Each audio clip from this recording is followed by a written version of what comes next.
अपने YouTube channel दे विच जिसका नाम है अमित जिंदल।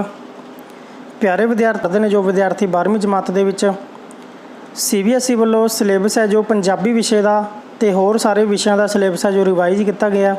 तो रिवाइज करने तो बाद जिहड़ा सिलेबस रह गया वो सिलेबस के बारे चर्चा करांगे तो नाल दी नाल सिलेबस के नाल प्रश्न पत्र का जो पैटर्न है वो भी चेंज किया गया, कितना कुछ बदलाव किया गया वो बारे भी इस वीडियो के विच चर्चा करांगे। तो प्यारे विद्यार्थियों अज की वीडियो शुरू करते हैं। यह सैशन बनाता इन्होंने हुण जुलाई 2020 तो लैके मार्च 2021 तक फाइनल पेपर ने जो तुहाडे फरवरी मार्च के विच होने ने। पेपर है जिहड़ा तुहाडा पहलां दी तरह ही 80 नंबर का ही रखा गया है तो 3 घंटे का समा जिहड़ा तुहानूं पेपर नूं हल करन दे लई दिता जावेगा। ये कुछ क जानकारी है। तो अगे देखते हैं जी सिलेबस वाल वधदे 20 नंबर की तुहाडी इंटरनल असैसमेंट है, आंतरिक मुलांकन है जिहड़ा तुहाडा वो 20 नंबर का होगा। जिस तरह पहला हुंदा सी इस तरह होगा।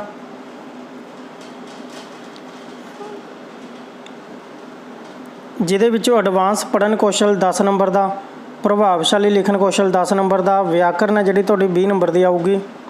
इस तो इलावा साहित्य ने जो जिहदे विच तुहाडियां 2 बुक्स आ गई तो नावल आ गया, उहदे विचों तुहानूं 40 नंबर का पेपर आना। तो बराबर की वेटेज देती इन्होंने किताबों नूं ते भाषा नूं। देखो जी ਜਿਹੜੇ ਤੁਹਾਡਾ 20 नंबर ਦੇ इंटरनल असैसमेंट है ਉਹਦੇ ਵਿੱਚ ਹੈ ਨਾ एक प्रोजैक्ट बनाना होगा। ਤੁਹਾਨੂੰ सुनन बोलन ਤੇ आधारित 5 नंबर ने ਤੁਹਾਡੇ ਤੇ लिखती है। कोई भी विषय ਤੁਹਾਨੂੰ मौके ਤੇ ਦਿੱਤਾ ਜਾਊਗਾ ਉਹਦੇ ਉੱਪਰ ਲਿਖਣਾ ਤੁਸੀਂ। ਇਹ ਤੁਹਾਡੀ 20 नंबर ਦੀ इंटरनल असैसमेंट है। ਹੁਣ देखते हैं जी ਆਪਾਂ प्रश्न पत्र का पैटर्न है जो किस तरह चेंज किया गया। सब तो पहला भाग उड़े ਦੇ ਵਿੱਚ ਤੁਹਾਨੂੰ एडवांस पढ़न कौशल आऊगा ਜਿਹਨੂੰ अनडिठा पैरा ਕਹਿੰਦੇ ਨੇ, ਜਿਹਦੇ ਵਿੱਚ इस बार ਤੁਹਾਨੂੰ 2 अनडिठे पैरे आएंगे, चोन आधारित होणगे ते 5 बहु विकल्पी प्रश्न होणगे। उहदे विच 2 पैरिਆਂ ਦੇ ਵਿੱਚੋਂ 5 प्रश्न होणगे ते सारे MCQ होणगे। ਇਹ ਤੁਹਾਡਾ एडवांस पढ़न कौशल है जो 10 नंबर का होगा। अगे है जी विहारक व्याकरण है जिहड़े तुहाडे 4 टॉपिक इस दे विच शामिल किए गए हैं। ये सारे ही चोन आधारित ने। चोन आधारित तो भाव है जां होगी विच ते बहु विकल्पी तो भाव है MCQ प्रश्नों के रूप दे विच होणगे। ये ਜਿਹਦੇ ਵਿੱਚ शब्द जोड़ां ਦੇ नेम ने ਗੱਗਾ ਤੇ ਘੱਗਾ ਦੇ, ਜੱਜਾ ਤੇ ਝੱਜਾ ਦੇ, ਸਿਹਾਰੀ ਤੇ ਲਾਂ ਦੀ ਵਰਤੋਂ ਦੇ ਨਾਲ ਸੰਬੰਧਿਤ। ਇਸ ਤੋਂ ਅੱਗੇ ਜੀ ਦੂਜੇ ਦੇ ਵਿੱਚ ਹੈ ਵਿਸਰਾਮ ਚਿੰਨ੍ਹਾਂ ਦੀ ਵਰਤੋਂ। ਇਹ ਵੀ ਚੋਣ ਆਧਾਰਿਤ ਨੇ ਤੇ MCQ ਦੇ ਵਿੱਚ ਆਣਗੇ। ਤੀਜਾ ਹੈਗਾ ਵਾਕਾਂ ਨੂੰ ਸ਼ੁੱਧ ਕਰਕੇ ਲਿਖਣਾ ਹੋਊਗਾ ਤੁਸੀਂ, ਬਹੁ ਵਿਕਲਪੀ ਹੋਣਗੇ, ਚੋਣ ਆਧਾਰਿਤ ਨੇ। ਮੁਹਾਵਰੇ ਨੇ ਟੈਂਕਾਂ ਤੋਂ ਲੈ ਕੇ 35 ਅੱਖਰੀ ਦੇ ਅਖੀਰ ਤੱਕ ਭਾਵ ਰਾੜਾ ਤੱਕ, ये भी बहु विकल्पी ने ते चोन आधारित ने। इस तरह व्याकरण के 4 टॉपिक ने 20 नंबर की आनी है। तो हरेक टॉपिक 5 नंबर का है। तो तुसी थोड़ी जी मेहनत करके इन्हां दे विचों वधिया नंबर प्राप्त कर सकते हो। अगे है जी पाठ पुस्तकों पर आधारित, जिहदे विचों कविता दे विचों प्रश्न आएंगे, MCQ होणगे।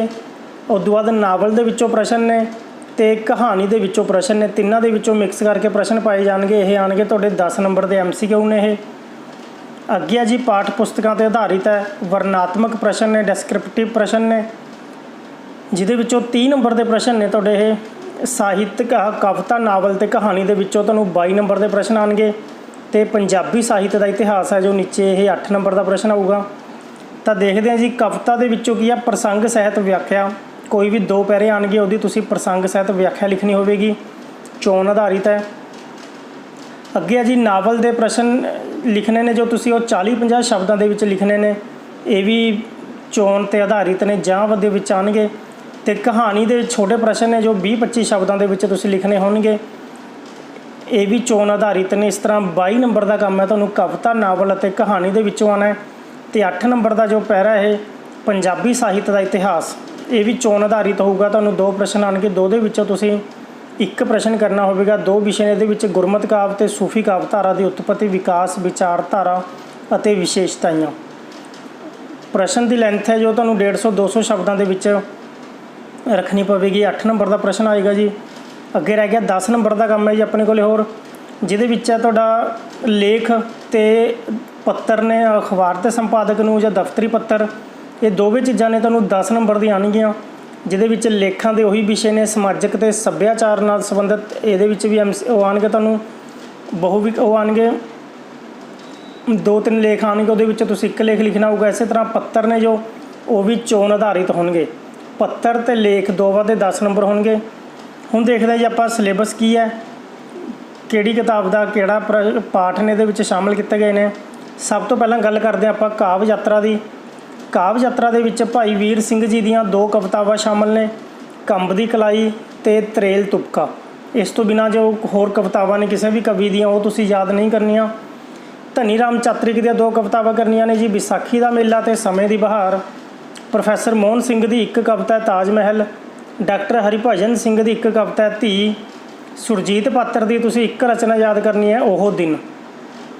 ਤਾਂ ਇਸ ਤਰ੍ਹਾਂ ਕੁੱਲ 5 ਕਵੀ ਤੁਸੀਂ ਯਾਦ ਕਰਨੇ ਨੇ, ਜਿਨ੍ਹਾਂ ਦੀਆਂ 7 ਕਵਿਤਾਵਾਂ ਬਣਦੀਆਂ ਨੇ। ਇਸ ਤੋਂ ਬਾਅਦ ਆ ਗਈ ਜੀ ਬੁੱਕ ਕਥਾ ਜਗਤ। ਕਥਾ ਜਗਤ ਦੇ ਕੁੱਲ 5 ਪਾਠ ਨੇ ਜੋ ਤੁਹਾਡੇ ਸਿਲੇਬਸ ਦੇ ਵਿੱਚ ਰਹਿ ਗਏ। ਹੁਣ ਇਹਦੇ ਵਿੱਚ ਆ ਗਿਆ 3 ਦਿਨ ਦਾ ਬੇਈਮਾਨ, ਤੀਜੀ ਗੱਲ ਬੈਂਗੀ, ਮਾਂ ਦਾ ਲਾਡਲਾ ਅਤੇ ਆਪਣਾ ਆਪਣਾ ਹਿੱਸਾ। ਅਤੇ ਇਸ ਤੋਂ ਇਲਾਵਾ ਨਾਵਲ ਹੈ ਜੋ ਤੁਹਾਡਾ ਗਵਾਚਿਆ ਮੁੰਡਾ, ਉਹ ਤੁਸੀਂ ਸਾਰਾ ਹੀ ਯਾਦ ਕਰਨਾ ਹੈ।